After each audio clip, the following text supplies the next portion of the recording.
Hey everyone, Justin here from the Bill Coors Wellness Center, coming at you with your third workout for snow conditioning. Make sure that you have completed workouts 1 and 2 before you move to this one.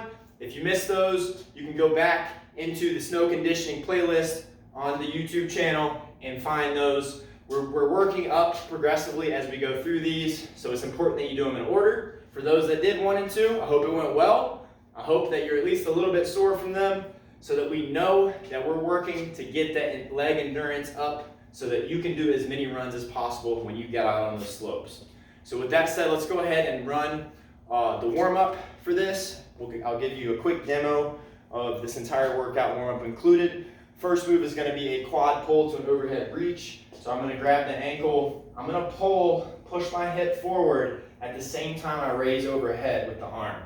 The important thing is that I'm not letting my knee flare out, and I'm also not hyperextending through the back. So when I go to do this, keep the core braced, grab the ankle, pull, push, pull with this arm, push the hip forward, as well as pushing the arm overhead. We're running this warm-up sequence for a total of 3 rounds, so that's your first exercise, or your first warm-up exercise. You're going to be completing 5 on each leg of that quad pull to overhead reach. Once you finish that, you're moving to a glute bridge to abduction. We're doing 10 of these. Feet are hip width apart. I'm going to drive through my heels, squeeze my glutes, keep my belly button pulled towards my spine. When I get up top, I'm going to pull the knees out. I'm going to put them back where they started, and I'm going to come back down. That's 1. Full speed, it's going to look like this. Once you've got 10 of those, you're going to move to the third exercise, Spiderman. We're going to do 2 on each side for this, for each round. You're going to start with a reverse lunge. If I step back with my right leg, I'm going to bring my left arm to the instep of the left foot. Keep the back knee up to get a little hip flexor stretch. And then I'm going to rotate towards the ceiling. Let me give you that again in full speed. I'll do it on the right leg this time. Reverse lunge. Right elbow comes towards the floor. I rotate up. I step back up. That is 1 on each side. You're doing 2 on each side for each of these 3 rounds. Then, fourth and final exercise of this warm-up circuit is going to be an inchworm to a push-up. We're completing 5 of these. Feet are hip width apart. Knees are straight. As I hinge at my hips, hands come towards the floor. I'm going to walk it out into the top of the plank or top of the push-up. Then I'm going to do a push-up. Keep the core tight, keep the glutes squeezed. Then from here, I'm going to take my feet and walk them towards my hands, but only moving through the ankles. So again, let me show you that again. Hands come down, we walk it out. We do a nice push up. Then we walk the feet back in towards the hands using only the ankles. Feel that stretch in the hamstrings, 5 of those. And that completes 1 circuit of the warm-up. You're running through a total of 3 rounds of that circuit. Once you get that done, we're moving to the training portion of the workout. We've got plyometrics first. You'll notice that the plyometrics are always only body weight, no matter whether you've got equipment at home, a la dumbbell, kettlebell, or just body weight. That is because plyometrics, also known as jump training, is going to get us ready for the slopes, and when we ski or snowboard or do any other snow sport, we're not using any additional weights for that, right? So, in order to get our bodies most ready, we need to mimic that situation. So it's body weight only.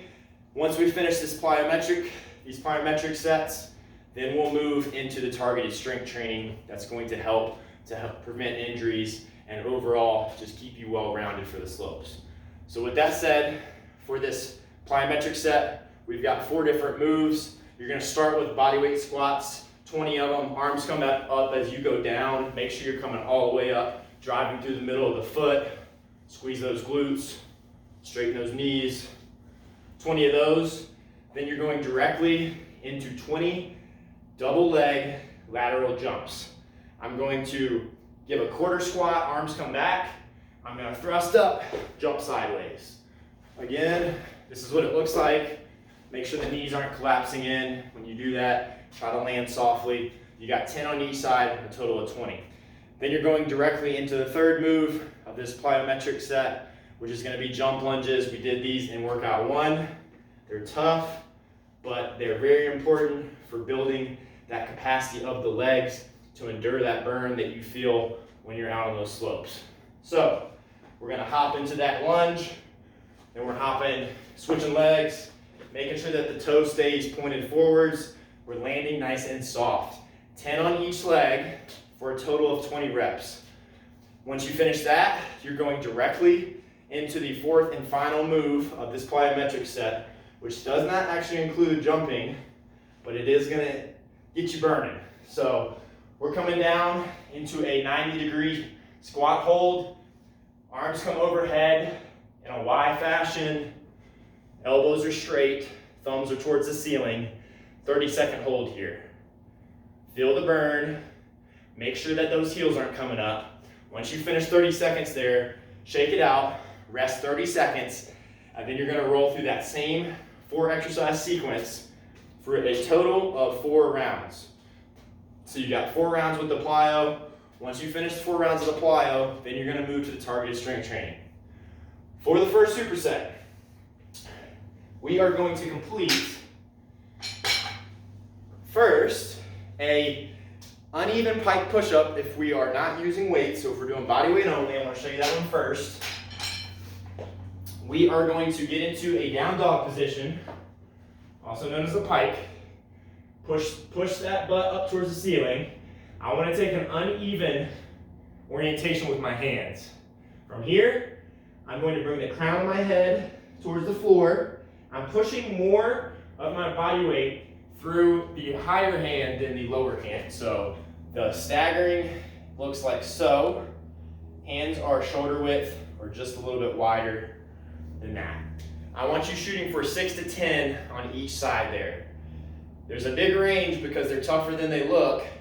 I don't want you going to complete failure, but I want you getting pretty close. So find whatever that rep number is for you. If you have weights and you've got a dumbbell or a kettlebell, we are doing a half kneeling shoulder press instead of that pike push-up. So you're going to come into a half kneeling position. I want foot in line with hip. I'm going to squeeze this back glute as I bring the weight up to position, contracting the abs, staying nice and tight, resisting any rotation. Inhale at the bottom, exhale as you push. Make sure that you're finishing that rep out completely. That means elbows completely locked out at the top. Okay, I want you going slower on the way down, more powerful on the way up. Make sure you're starting with the weak arm first, and you are completing 10 of those on each arm. Once you've got those done, we're moving to the second exercise of this first superset, which is a single leg RDL with clock taps. So very similar to what we did in workout 1, we're going to make it a little harder this time. If you're doing body weight only, we are going to sub not having any weight by doing a 4-second lower once again. So knee stays soft. I'm going to float the leg behind me, drive the hips back as I keep my chest up. I want to envision the hands on the clock.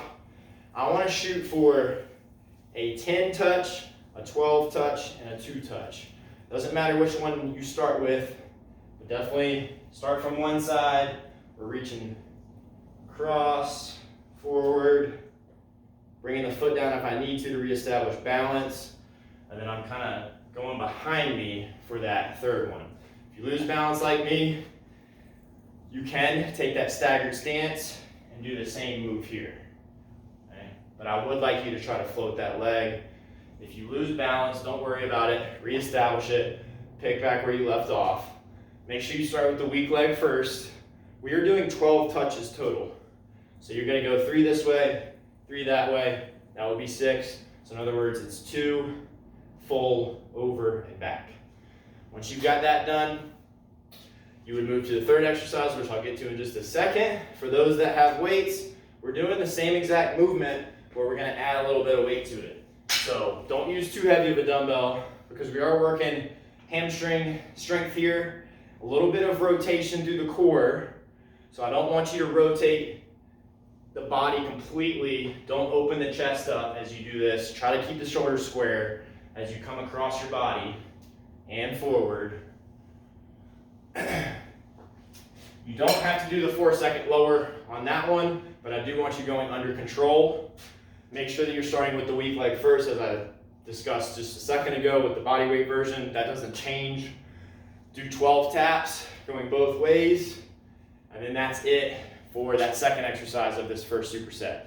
Then you're moving to the third exercise. We got a core exercise here. We're doing a high plank reach. You're going to get into a high plank position. Closer your feet are together, harder it's going to be. Wider it is, the easier.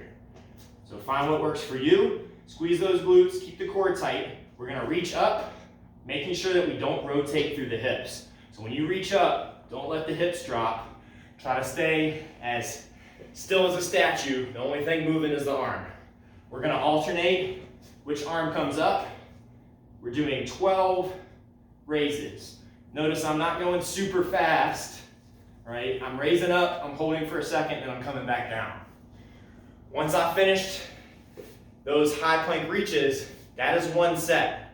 So you got those pike push-ups or shoulder press from the half kneeling position. You've got the clock RDLs, single leg RDLs or staggered stance. And then you've got those high plank reaches. You're going to rest 60 seconds, 30 to 60 seconds between exercises, 90 seconds between sets. You're staying there until you get 4 sets done. Once you get 4 done, we're going to the final superset of the workout where we've got the same format. 3 exercises, 30 to 60 seconds rest between them, 90 seconds between sets until we get 4 done. First exercise is an elevated glute bridge for body weight. So what we're going to do is we're going to find a couch, a chair, a bench. We're going to get into position. We're going to lay on the back. We're going to drive the heel into the bench.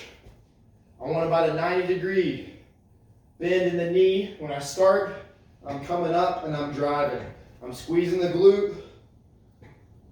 Slight hold at the top. Start with that weak leg first. As always, you are going to shoot for 10 on each leg. Anywhere between 8 to 10. Those are harder than they look. So don't be afraid to cut the reps short if you need to. Don't sacrifice form just to get more reps. Once you've got that done, then you would move to exercise 2, which I'll go over in just a second. If you've got weights, I want you to do something very similar, but we're going to put the weight, we're actually going to do a hip thrust, so instead of our backs being on the floor, our feet are going to be on the floor, and our backs are going to be supported by the same bench, couch, or chair. I'm going to keep that weight over the same hip, float the leg, bring it down, come up, squeeze. Drive through the heel, closer to the middle of the foot. Squeeze that glute on the way up. Obviously, you're doing both legs. Make sure you're starting with the weak leg first. You're going to aim for the same 8 to 10 there. Once you've got that done, you're moving to the second exercise of this final superset, which is going to be a inverted row. If you have no weights, if you've got a column in your house that you can grab onto or the corner of a wall, that works great. If you don't, or you don't have a pole like I do here, then I want you to take a sheet, tie a knot in it, close it in a door, making sure that the side you're on with the sheet is pulling the door closed. So don't do it the other way, because if the door pops open, you're falling on your butt. So that is a way to do an inverted row if you do not have something that you can hold on to like a column or corner. If you do though, we are going to get into a hip width stance with our feet. I want to grab whatever it is. I'm going to bring my feet close to it. I'm going to squeeze my glutes. I'm going to pull up and row myself towards that item. The reason we're doing single arm is because I want to introduce some rotation, which you need to fight. So stay nice and square with those hips and shoulders. Don't make it look like this. When you come to pull up, you shouldn't be rotating. Stay nice and square, fight that rotation. You're of course going to do each arm there. Once you get each arm done, then you're going to move to the second exercise. If you've got weights, then you are going to do a single arm bent over row. So we're going to hinge at the hips. We're going to bring the arm out for balance. We're going to pull up, squeeze for a second, then back down. We're shooting for 8 to 10 here. Once you've finished 8 to 10 on each arm, that is it for the second exercise. And then we're moving to the third and final exercise, which is a bent Y, T, W. Regardless of whether you got equipment or not, it's the same move. Feet are hip width apart. We're going to hinge at the hips. We're going to keep the chest up so the back stays flat. Thumbs towards the ceiling for the Y. You're going to come up, nice and slow, come back down. Palms towards the floor for the T. And then the W is coming up here. So we're kind of just shorter than 90 degrees. We're squeezing, keeping the navel pulled towards the back. So all together it's going to look like this. This is the speed you're shooting for. Each sequence of Y, T, and W is 1. You are completing 6. Once you've got that done, that is 1 set of that final superset. You're going to rest 90 seconds before you go back into it for a total of 4 sets. And that is it for the workout number 3 for snow conditioning. Let us know how it goes, and be sure to check out Joe's video coming out on Wednesday for the next one. Thanks, Al.